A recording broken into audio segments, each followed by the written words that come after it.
चलिए, अभी हम पढ़ेंगे 2024 सीजीएल मेंस में जितना एरर पूछा गया है, हम उसको पढ़ रहे हैं, ठीक है? और हम क्या देखते हैं इसमें कि कौन-सा ऑप्शन गलत है और क्यों गलत है। उसके बाद देखते हैं कि कौन सही है और अगर सही है तो फिर कारण क्या है सही होने का, ये तो पता होना चाहिए ना, तब हम ज़्यादा सीख पाएँगे इससे। आप अगर लगता है कि ये वीडियो आपके लिए बेनिफिशियल है, तो आप हमारे साथ कंटिन्यू बने रहें, ठीक है? तो बढ़ते हैं पहला क्वेश्चन की ओर। पहला क्वेश्चन है, आपको इस पीडीएफ में क्या मिलेगा? इसका हिंदी मिलेगा क्वेश्चन का कि हिंदी क्या है? इसका डिटेल मिलेगा कि क्या होना चाहिए? ये सभी चीज़ आपको मिलेगा, ठीक है? बढ़े आगे। The elegantly designed collection, the elegantly designed collection मतलब ये बोला है कि ये जो the elegantly design collection for ladies, ladies के लिए जो ये डिज़ाइन भव्य रूप से किया गया है, सुंदर ढंग से जो किया गया है, उसके बारे में बोल रहा है कि द एलिगेंटली डिज़ाइन कलेक्शन। अब यहाँ पहला हमको छाँटने के लिए ज़रूरत है कि साला गलत है या फिर सही है। तो यहाँ पे जो लिखा हुआ है, वो लिखा हुआ है द। क्या ये द सही है? सबसे पहले अगर हम देखें, तो यहाँ जो होता है, ये द जो है ए, एन और द, यही सबका तो जात गोतिया है, यही सबका ना जात गोतिया है, ठीक है? तो इसके बाद हम जानते हैं कि एक वर्ड होता है तो हमारा क्या होता है, वो नाउन होता है, ठीक? लेकिन अगर यहाँ पे देखें तो एक वर्ड है, फिर द के यार दो वर्ड है, फिर यहाँ तीसरा वर्ड है। अब समझ में नहीं आता कि साला एक वर्ड होता तो नाउन होता, तब तो हम कह सकते थे कि द के बाद जो एक वर्ड है वो नाउन होगा, क्योंकि वो जैसे ए एंड द है क्या, हमारा डिटर्मिनर है, और उसके बाद जो एक वर्ड होता है वो तो नाउन होता है। अब तो सवाल फंसा क्योंकि यहाँ तीन वर्ड है, तो सर तीन है, दो क्या है? तो ठीक है, अगर दो वर्ड होगा ना तो कुछ नहीं होगा, बस ये नाउन जो है वो घसकता जाएगा, नहीं पहला वाला हमारा होगा एडजेक्टिव और दूसरा वाला होगा हमारा नाउन। लेकिन सर यहाँ तीन वर्ड है, कोई बात नहीं, अगर तीन वर्ड है तब क्या होगा, तो पहला वाला होगा हमारा एडवर्ब, दूसरा वाला होगा हमारा एडजेक्टिव और तीसरा वाला होगा नाउन। ठीक है, तो तीन वर्ड है, तो पहला एडवर्ब होना चाहिए, इसको एडवर्ब होना चाहिए, इसको एडजेक्टिव होना चाहिए और इसको क्या होना चाहिए, नाउन होना चाहिए। यही तो बोल रहे हैं, ठीक है? एडवर्ब होना चाहिए, एडजेक्टिव होना चाहिए और नाउन होना चाहिए। तो अब देख ले है क्या। सबसे पहले हम जानते हैं कि वैसा चीज़ जिसको हम प्लूरल बना सकते हैं, वो हमारा सब क्या होता है, नाउन होता है, ठीक? और नहीं तो आई ओ एन एंडिंग वर्ड ज़्यादातर बोल रहे हैं, वो हमारा नाउन होता है, नेशन, कलेक्शन, है ना? तो समझ में आ गया, नाउन तो पहचानना आसान है, ठीक है? पेन हमारा क्या नाउन है, माइक नाउन है, मोबाइल नाउन है, टैब नाउन है, ये सब क्या मतलब जिसको हम छू लेते हैं नाउन है। और वो चीज़ जिसमें और अधिकतर यानी कि मतलब नाउन तो आसान है ना, जिसको पहचान लेते हैं। आई ओ एन एंडिंग वर्ड भी हमारा नाउन होता है, और वो तीसरा वर्ड एक दो तीन तीसरा तो आई ओ एन यानी कि नाउन होना चाहिए। तो अब हमको समझ में आया, तो द के बाद देखें तीन वर्ड है, एक दो तीन और तीसरा का जो है वो नाउन होना चाहिए। तो तीसरा वाला नाउन है हमारा, क्योंकि आई ओ एन एंडिंग वर्ड हमारा नाउन होता है, ठीक? एडजेक्टिव क्या होता है?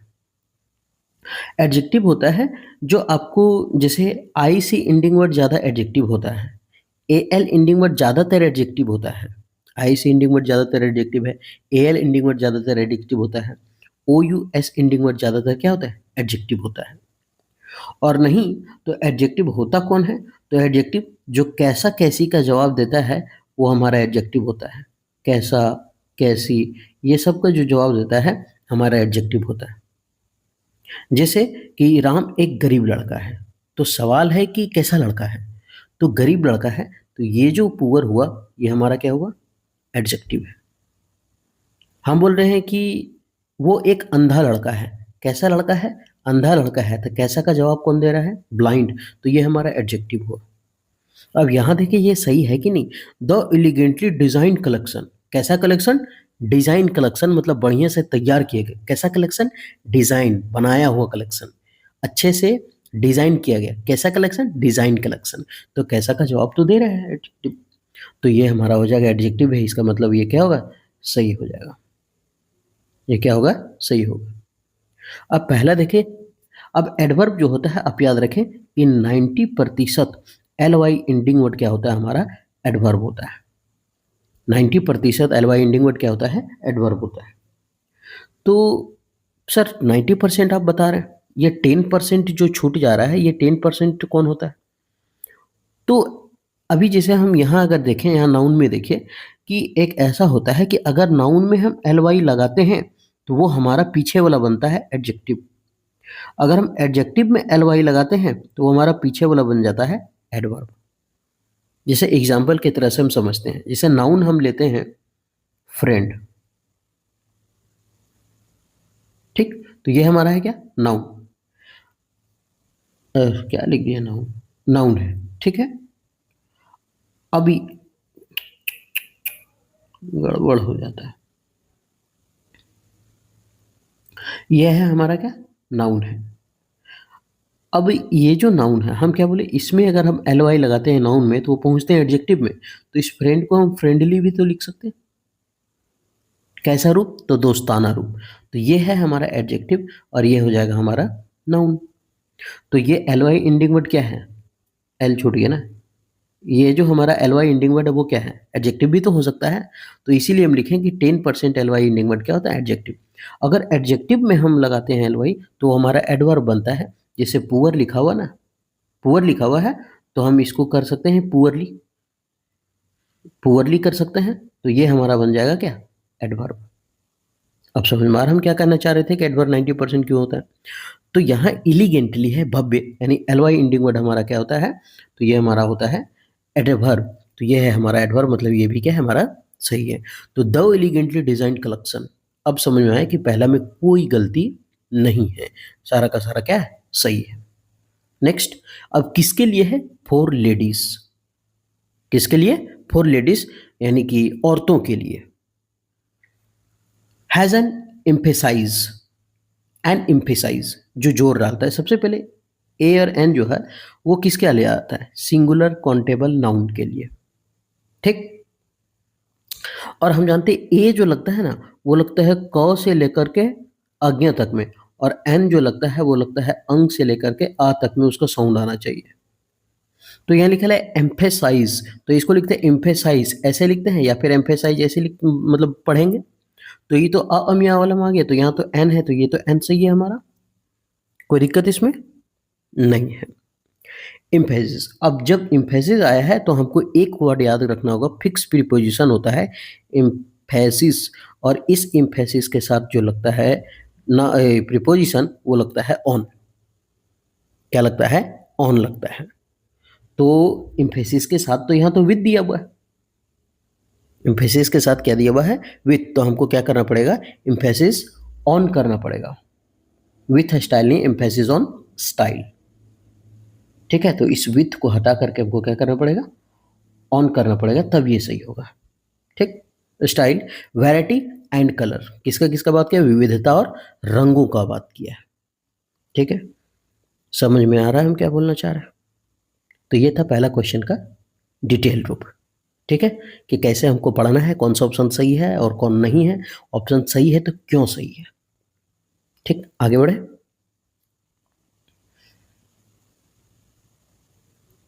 पूरा डिटेल आपको मिलेगा। सी इम्फेसिस के साथ ऑन लगता है, ठीक है। अच्छा, थोड़ा सा और, इसमें तो जगह है नहीं, तो हम एक काम करते हैं, इसमें नेक्स्ट पेज ऐड करके कुछ बना दें, लिख देते हैं किसके साथ कौन सा प्रीपोजिशन लगता है ना। तो हम एक पेज पेज ऐड कर लेते हैं। चलिए, जैसे हम क्या बोले अभी, एम्फेसिस के साथ लगता है ना, एम्फेसिस के साथ ऑन, वो भी लिख देते हैं, ठीक है। क्या क्या लगता है आपको? मतलब फिक्स प्रीपोजिशन है तो ये याद करना, एम्फेसिस प्लस ऑन, ठीक। और क्या लगता है?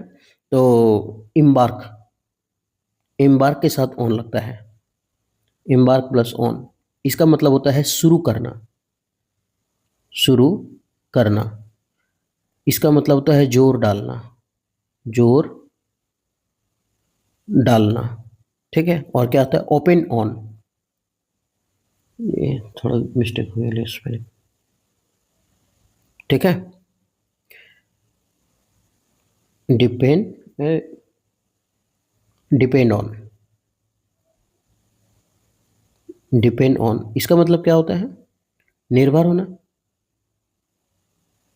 निर्भर होना। उसके बाद क्या था? इंसिस्ट ऑन,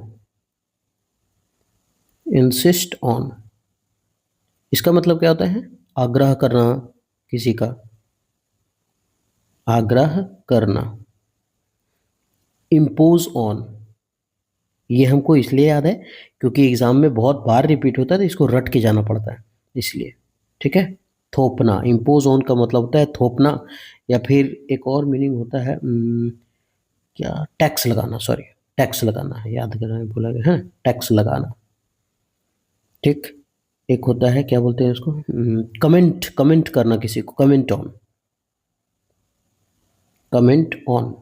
टिप्पणी करना, मतलब किसी के बारे में ना बोलता है कि भाई टिप्पणी मत करो, कोई लड़की है तो क्या दिक्कत है, जाने दो। टिप्पणी करना, ये होता है इसका मीनिंग। ये क्या है ना, ये बार बार जो होता है वो रिपीट होता है, ये बार बार रिपीट होने वाला सवाल है, इसलिए हम इतना याद है तो इतना लिख दिए। ठीक है। तो उम्मीद करते हैं आप याद करिए, ऐसे ही 5-6 बार बोलिएगा तो याद होगा। आप मेरे साथ बोलिए, एम्फेसिस ऑन जोर डाला, emphasis on, emphasis on, emphasis on, emphasis on. embark on, embark on, embark on, embark on, embark on, embark on. Depend on, depend on, depend on, depend on, depend on. Insist on, insist on, insist on, insist on, insist on. Impose on, impose on, impose on, impose on, impose on. Comment on, comment on, comment on, comment on, comment on. इस तरह से याद कीजिएगा तो याद हो जाएगा। ठीक है, 2 बार 3 बार। नेक्स्ट, ये आंसर है उसका।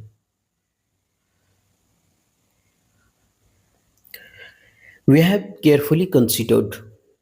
We have carefully considered. यहाँ जो वी है वो है हमारा सब्जेक्ट, और ये सब्जेक्ट वी जो है वो कैसा है? प्लूरल। तो वर्ब भी हमको कैसा चाहिए? ये वर्ब हमको चाहिए प्लूरल, जो कि प्लूरल में है। हैव है ना, तो प्लूरल में है ना। वी हैव केयरफुली कंसिडर्ड, है ना, ध्यानपूर्वक हमें क्या करना चाहिए? कंसिडर करना चाहिए। अब यहाँ लिखा हुआ है केयरफुली कंसिडर्ड। ठीक है, ये कंसिडर्ड हमारा क्या है? वर्ब। ठीक है, ये क्या बोलते हैं इसको? हेल्पिंग वर्ब बोल देते हैं इसको। ठीक है, लिंकिंग वर्ब या हेल्पिंग वर्ब। अभी एच आया ना, हैच, तो एच के साथ आप याद रखिए कि हमेशा वर्ब का तीसरा फॉर्म होता है।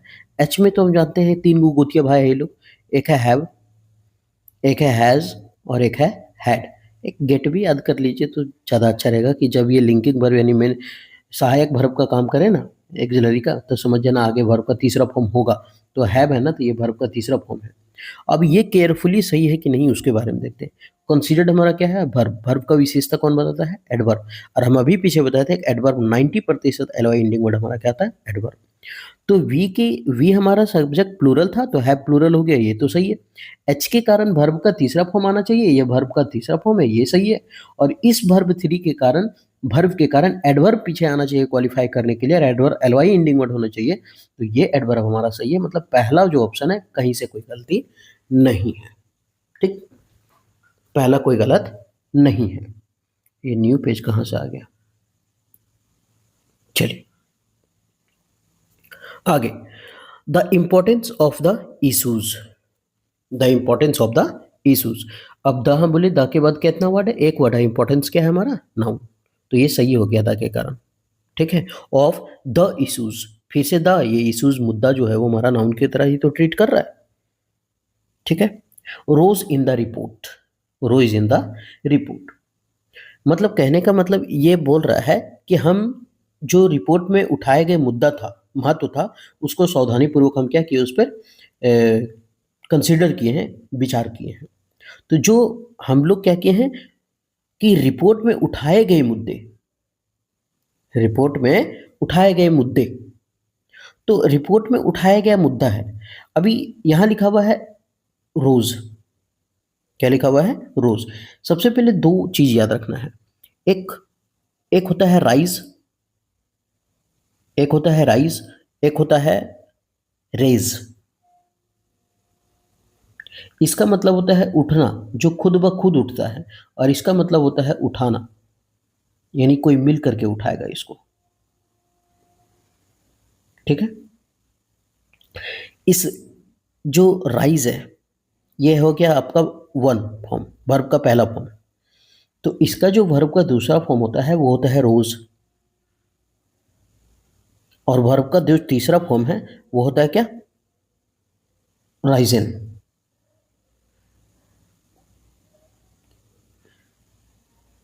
ठीक। अब ये है राइज रोज राइजन। अब यहां लिखा हुआ है रेज। ये जो रेज है इसका जो वर्ब का दूसरा फॉर्म होता है वो होता है रेज्ड,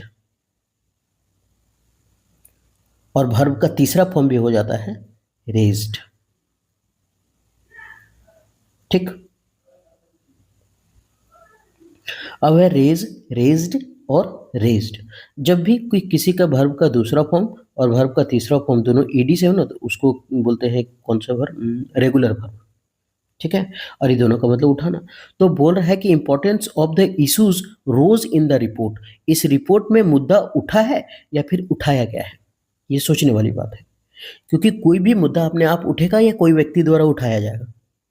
मान लिए कि हमारे समाज में किसी के साथ दुर्व्यवहार हो रहा है तो वो मुद्दा अपने आप उठ के आएगा कि उसको उठाया जाएगा, तो उसको उठाया जाएगा। और जब उठाया जाएगा तो फिर उठाना का मतलब ये रेज आना चाहिए। उठना खुद ब खुद उठना तो ही होता है। हम बोलते हैं sun rises in the east, सूर्य पृथ्वी से मतलब पूरब से उठता है, तो पूरब से वो खुद उठता है, उसको लाठी डंडा ले घुरकुट के थोड़ी कोई उठाता है। तो वहां ये राइज होता है, ना कि ये नहीं होता है सूर्य जब उगता है तो। समझ में आ रहा है हम क्या कहना चाह रहे हैं।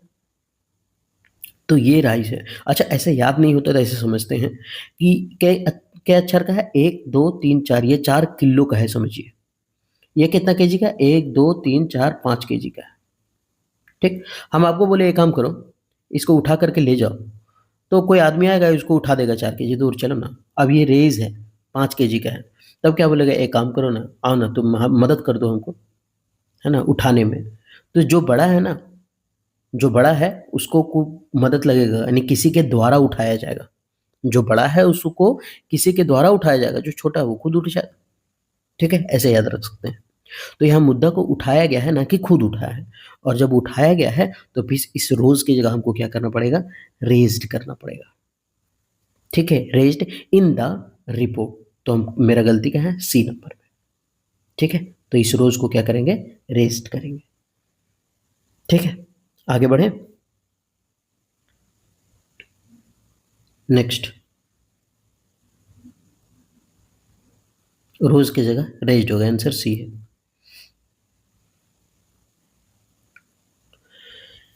इन अ फिट ऑफ टेम्पर। अच्छा, ये तो क्या बोलते हैं, इन अ फिट ऑफ टेम्पर क्या बोलते हैं उसको, ये नहीं होता है बोलचाल की भाषा में, इन अ फिट ऑफ टेम्पर मतलब गुस्से में हो जाना, गुस्से में आकर, है ना। इसका मतलब ये पूरा का मीनिंग आप अगर चाहे तो लिख लें, गुस्से में आकर, in a fit of temper, in a fit of temper, गुस्से में आकर। तो इसमें कोई दिक्कत नहीं है। ठीक है, ये एक चलता आता है, नहीं होता, जिसे एक वर्ड ही होता है जो लिखा जाता है हमेशा, प्रोवर्ब की क्या बोलते हैं उसको। तो इन अ फिट ऑफ टेम्पर, गुस्से में आकर। ही टॉर, ही तो हमारा सिंगुलर है, लेकिन जब पास्ट में चल जाता है ना तो सिंगुलर और प्लूरल देखने का जरूरत नहीं पड़ता है। ही टॉर अप, वो फाड़ दिया। ही टॉर अप, वो क्या कर दिया, फाड़ दिया। ठीक है, कोई बात नहीं, पास्ट का है तो कोई दिक्कत नहीं है। अ स्वीट लेटर, एक बहुत बढ़िया लेटर। ए आया ना, हम बोले थे 2 वर्ड है, पहला दूसरा। और जब 2 वर्ड होता है तो पहला ये क्या होता है, एडजेक्टिव, और फिर ये नाउन। तो लेटर हमारा नाउन ही तो है, ये एडजेक्टिव है क्या। कैसा लेटर था भाई, अरे बहुत प्यारा लेटर था, स्वीट लेटर था। कैसा, स्वीट, तो एडजेक्टिव तो है। अभी तक सही है, अभी तक कोई गलती नहीं है सेकंड में, ना फर्स्ट में गलती है ना सेकंड में गलती। Which his wife and written to him, जो कि, विच मतलब जो कि, हिज वाइफ उसकी बीबी, हैड रिटन, एच के साथ वर्ब का तीसरा फॉर्म है, ये सही है, हैड रिटन टू हिम, यानी जो उसकी बीबी उसके लिए लिखी थी। अब यहां जो लिखा हुआ है अ स्वीट लेटर, ये तो सबके लिए हो गया, फिर कोई तो खास है नहीं, लेकिन वो खास लेटर के बारे में बताना चाह रहा है। कौन सा लेटर, जो उसकी बीबी लिखी थी भाई, हिज वाइफ, यानी लेटर हमारा खास है। कौन सा लेटर, दुनिया का सारा लेटर नहीं, जो उसकी बीबी लिखी थी उस लेटर का बात है, तो फिर जब खास है तो फिर ए की जगह हमको क्या करना पड़ेगा, द करना पड़ेगा। जब ये विच के बाद काट दें तब तो ये सेंटेंस सही है, कोई दिक्कत नहीं है। लेकिन अगर विच के बाद का सेंटेंस पढ़े तो बोला उसकी बीबी जो लिखी है ना, उस लेटर का हम बात कर रहे हैं, इसलिए दा लगा हुआ है। ठीक है, आगे बढ़े। यानी गुस्से में आकर उसने एक बहुत अच्छे पत्र को क्या कर दिया, फाड़ दिया, जो उसकी बीबी ने उसे लिखा था। नेक्स्ट, द स्वीट लेटर होगा, लेटर को स्पेसिफाइड किया गया है इसलिए द। इट इज इन 1929, ये 1929 है। अरे ये मिसप्रिंट है या फिर आंसर ही यही है। इट इज 1929 कैसे होगा, अभी 2025 चल रहा है तो इट इज 1929 नहीं। ये हमको लगता है क्वेश्चन में कहीं ऐसा नहीं कि टाइप गलत हो। अगर क्वेश्चन सही है, टाइप मतलब टाइपिंग अगर सही है तो फिर यहाँ तो ईज नहीं होगा ना, यहाँ तो वाज होना चाहिए। इट वाज इन 1929, ये 1929 था, क्योंकि है खत्म हो गया ना 1929। दैट वी फर्स्ट, कि हम लोग जो first flew to the United State, जो हम लोग, अच्छा देख लेते हैं आगे, अगर गलती नहीं मिलेगा तो यही गलती होगा। दैट वी फर्स्ट, यानी जो हम लोग पहली बार, सही है, फ्लीव उड़े थे। देखिए ये क्या है, पास्ट है ना, तो फिर ये प्रेजेंट कैसा आ गया। बोला था कि हम लोग उड़े थे टू द यूनाइटेड स्टेट, कहाँ पे, अमेरिका में सबसे पहली बार हम लोग उड़ान भरे थे 1929 में। और जहाँ भी यूनाइटेड, कोई भी देश के नाम के पहले अगर यूनाइटेड आ गया तो समझ जाना उसके पहले दा लगेगा। यूनाइटेड स्टेट, यूनाइटेड किंगडम, तो उसके पहले दा लगेगा, the United kingdom, the United state of America, ऐसा। तो इसका मतलब गलती यही होगा। ठीक है, ये तो आसान था ना। आसान इसलिए था कि अगर यहाँ नहीं पता चलता तो यहाँ पता चलता कि ये वर्ब टू है, पास्ट में है, तो इसको भी तो पास्ट ही होना चाहिए था। हाँ सही है, इसकी जगह वाज होगा, सेंटेंस पास्ट में है। आवर कंट्री नीड, हमारे देश को जरूरत है। क्या जरूरत है देखते हैं भाई, है ना। आवर कंट्री नीड, हमारे देश को जरूरत है। थोड़ा सा और कुछ बताना रह गया था उसमें, हम सेटिस्फाइड नहीं हो पा रहे। हाँ पहला क्या बताएं इसमें और कुछ। अच्छा इन 29 तो आप जानते हैं ना, इन तो सही है, इन तो कोई गलत है नहीं, क्योंकि नहीं ईस्वी के नाम के पहले इन ही लगता है ना, जैसे अभी तो क्या इन 2025, इन 2025, और मंथ के नाम के पहले भी इन लगता है, ये भी याद रखिएगा, इन मार्च, इन अप्रैल, है ना, ये सभी के नाम के पहले भी इन लगता है। ठीक है, लेकिन अगर वो सप्ताह हो ना, वीक हो, वीक, तो उसके नाम के पहले ऑन लगता है, जैसे ऑन मंडे, ऑन मंडे। लेकिन हाँ एक बात याद रखिएगा कि उसका हिंदी ना को निकलना चाहिए, स्कूल मंडे को खुलेगा, school will open on Monday, ऐसा। लेकिन अगर बोलेंगे ना कि स्कूल मंडे से बंद है, तो सिंस हो जाएगा फिर। मंडे से बंद रहेगा, स्कूल विल क्लोज, तब यहाँ हम क्या लगाएंगे, सिंस मंडे, सिंस मंडे। ठीक है, ये मंडे तक, ठीक है, मंडे तक बंद रहेगा, बस और क्या बताना है। आवर कंट्री नीड, हमारे देश को क्या जरूरत है। सबसे पहले यहाँ देखें कि ये पहले हमको सबसे पहले ये लाइन मिटाना होगा, सबसे इंपॉर्टेंट लाइन मिटाना। ये डंडिल पर आ गया साला, मिटो ने। हाँ, तो आवर कंट्री, हमारा देश, कंट्री भाई हमारा सिंगुलर लिखा हुआ है ना। अब जब ये तो सिंगुलर है ना, कंट्रीज तो है नहीं, बहुत सारा देश का बात है नहीं, कंट्री देश है, सिंगुलर है, तो वर्ब क्या होना चाहिए, सिंगुलर। वर्ब सिंगुलर होने के लिए क्या होना चाहिए, हम बोले थे कि जितना भी वर्ब है ना, ऐसे पढ़ते, A for apple, B for ball, C for cat, D for dog, S for singular, जिसके जिसके अंत में, एंड में, जिसके जिसके एंड में एस आया है वो सब हमारा सिंगुलर होगा। इज एंड में आया एस, सिंगुलर है। वाज एस आया, सिंगुलर है। हैज एस आया, सिंगुलर है। और भी कुछ हो सकता है, बहुत कुछ हो सकता है। कम सिंगुलर है, कम्स, रन्स सिंगुलर है। तो यहाँ सिंगुलर है तो वर्ब भी सिंगुलर होना चाहिए। हम बोले वर्ब तब सिंगुलर होगा जब उसके अंत में एस आएगा, तो ये तो नीड लिखा हुआ है, ये तो गलत है। तो फिर इसको क्या करना पड़ेगा, नीड्स करना पड़ेगा, तब तो ये सही होगा ना, तब ये सके सही होगा पहला, यही तो गलत था। A number of self sacrificing, a number of self sacrificing. अब जब भी अ नंबर ऑफ आए हम लिख देते हैं, एक होता है a number of, a number of, एक होता है the number of, the number of, a number of, the number of. अगर अ नंबर ऑफ आया तो आगे हमको जो नाउन ढूंढना है वो ढूंढना है प्लूरल नाउन। यहाँ लिख देते हैं नाउन और यहाँ लिख देते हैं वर्ब। जो नाउन ढूंढना है वो ढूंढना होगा हमको प्लूरल, चाहे अ नंबर ऑफ आए या द नंबर ऑफ आए, नाउन तो हमको भाई प्लूरल ही ढूंढना होगा। अच्छा, ए होता है तो सबके लिए होता है, हम पीछे भी पढ़ाए कि उसकी बीबी लेटर फाड़ी थी तो उसका बीबी जो लिखी थी वो तो सिंगल लेटर था। द तो किसी स्पेसिफिक के लिए था, एक के लिए होता है, द ताजमहल कोई खास चीज के लिए होता है ना। तो हम जानते हैं ए तो सबके लिए है भाई, तो सबके लिए होगा, यानी वर्ब भी प्लूरल होगा। लेकिन दा तो कोई खास के लिए होता है, किसी एक के लिए होता है, तो फिर इसका जो वर्ब है वो सिंगुलर है। हम केवल याद रखने का तरीका बता रहे हैं, ठीक है, कि जो दा लगता है वो तो कुछ खास में लगता है, मतलब एकादुग में तो सिंगुलर है, ए तो बड़ी मनी में लगता है तो प्लूरल हो गया वर्ब। बाकी नाउन तो दोनों में प्लूरल आता है। तो ये अ नंबर ऑफ आ गया था, आगे हमको तो प्लूरल नाउन चाहिए। तो self sacrificing, self sacrificing devoted political leaders, political leaders तो प्लूरल है, तो कोई दिक्कत तो है नहीं, ठीक है। अब डिवोटेड पास्ट में है तो कोई दिक्कत तो है ही नहीं इसमें ढूंढने के लिए, ये तो हम बता दिए कि ऐसा होता है। ये थोड़ा सा वेरी वेरी इंपॉर्टेंट है, आप इसको ध्यान में रखिएगा, ठीक है। आगे बढ़े।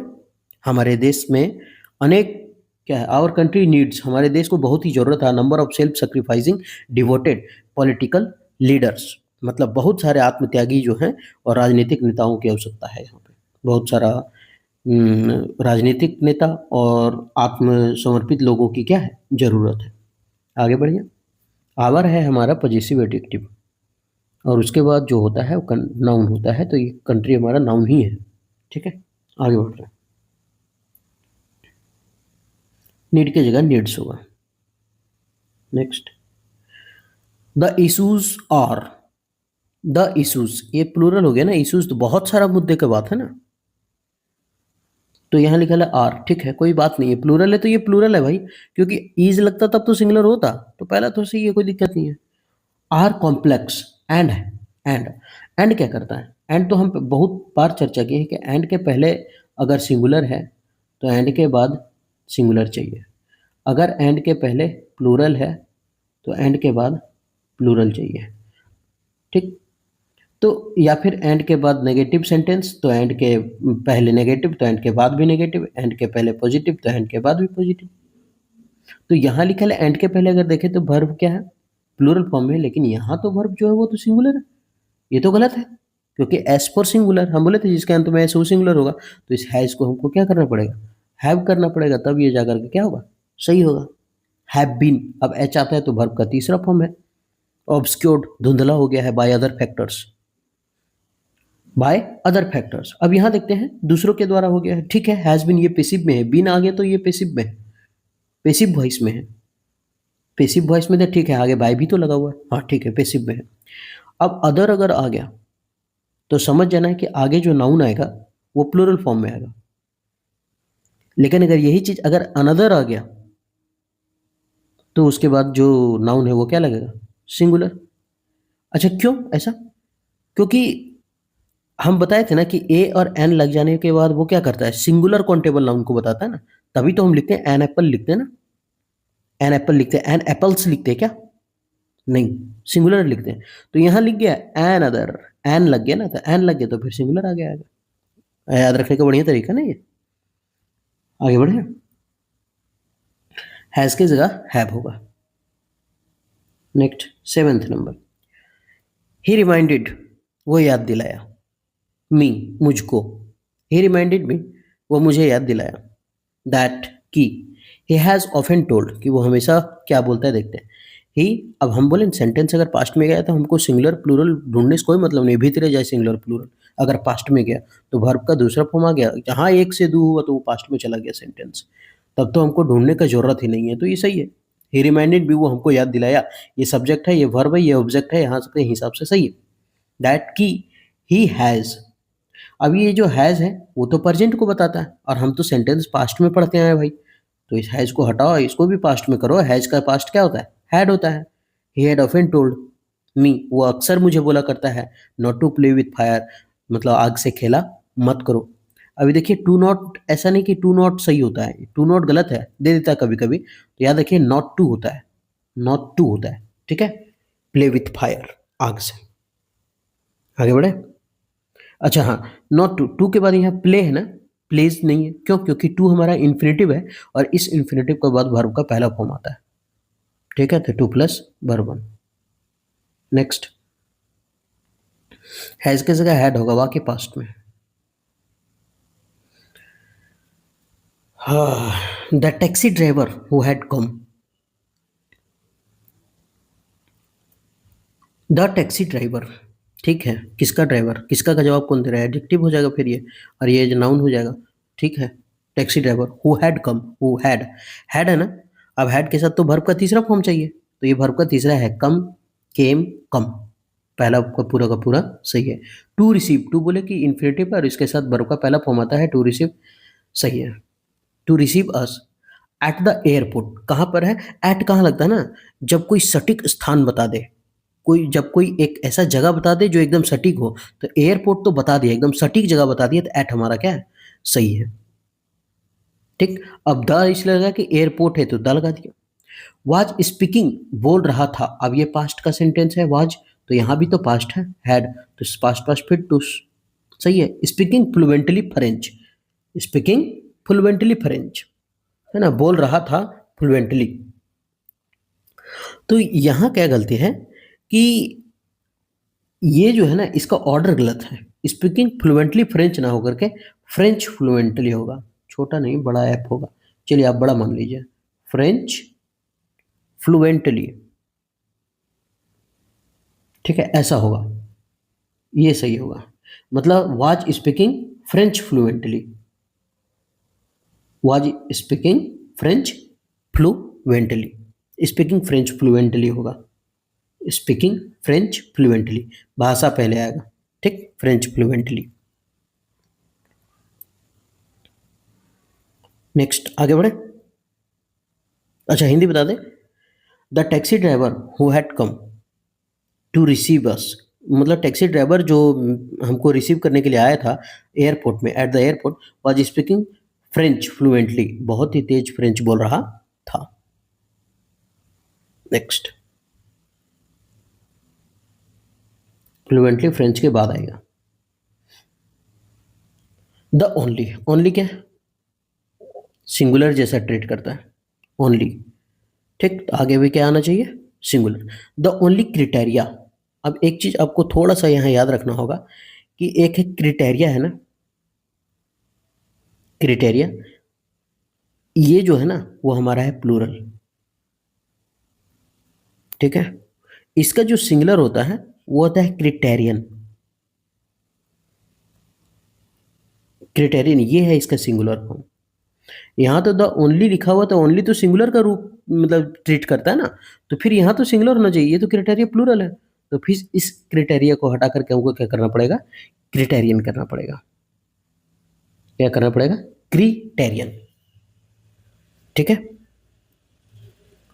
टू जज अ पर्सन, किसी पर्सन को जज करने के लिए, है ना, अनुमान लगाने के लिए, जज हमारा वर्ब है, ये वर्ब का पहला फॉर्म, टू इन्फिनेटिव है तो सही है। अ पर्सन, ये फिर वही आर्टिकल, अ पर्सन है तो ये नाउन है। टू ऑब्जर्व, फिर से टू, ये इन्फिनेटिव है तो वर्ब का पहला फॉर्म है। हिज बिहेवियर, उसके बिहेवियर के, ये पॉजिटिव एडजेक्टिव, उसके बाद नाउन आना चाहिए, बिहेवियर नाउन, तो ये पूरा का पूरा क्या है? सही है। मतलब किसी व्यक्ति का अगर मूल्यांकन जांचना हो तो एकमात्र उसका जो क्या बोलते हैं, ये क्रिटेरिया है, मापदंड है, कि उसके व्यवहार का तुम जान लो, ऐसा। नेक्स्ट एंड लास्ट, क्रिटेरिया की जगह क्रिटेरियन होगा।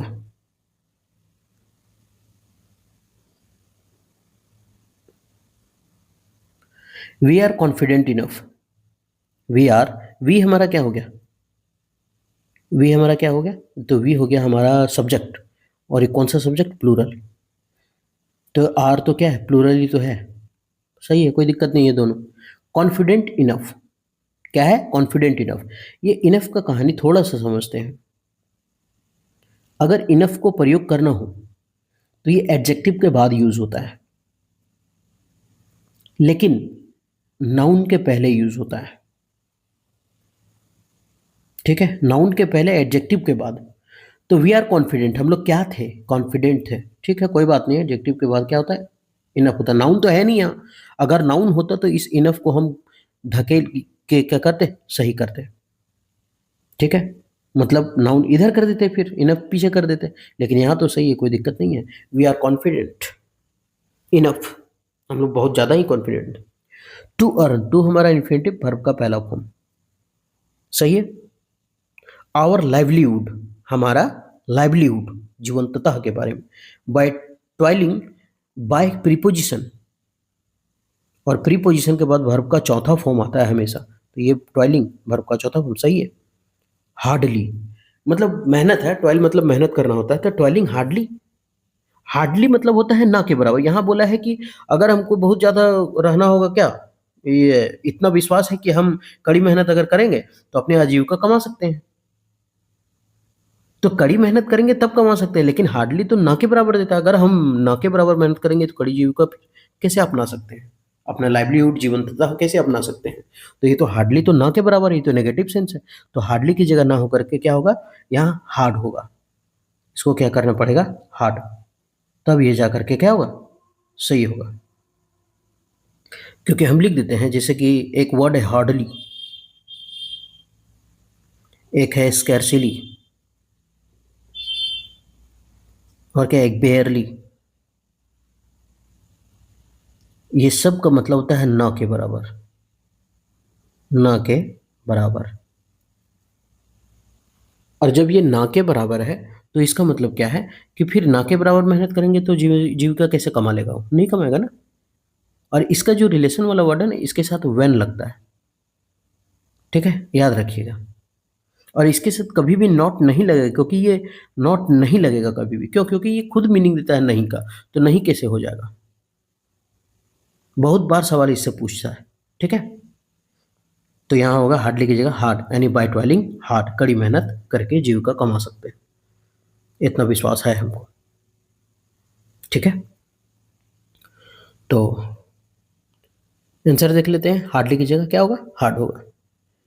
उम्मीद करते हैं ये जो सेशन है आपको बहुत अच्छा लगा होगा, पसंद आया होगा। अगर ठीक लगा तो आपके पास ऑप्शन है लाइक का, और ठीक नहीं लगा होगा तो आपके पास डिसलाइक का भी ऑप्शन है। ठीक है, तो इसमें कोई दिक्कत वाली बात है नहीं। ठीक है, और 2024 का जो मेंस का जो पेपर है वो बहुत सारे टीचर यूट्यूब पे करवा रखे हैं। आपको जहाँ पसंद आए वहाँ पे आप देख सकते हैं, क्योंकि समय आपका है, समझ आप रहे हैं तो कीमत भी आपका ही होना चाहिए। उम्मीद करते हैं कि सेशन ठीक लगा होगा। अगर ठीक लगा तो आप हमारे साथ कंटिन्यू बने रहें। फिर मिलते हैं नेक्स्ट वीडियो में, तब तक आप अपना ख्याल रखिए।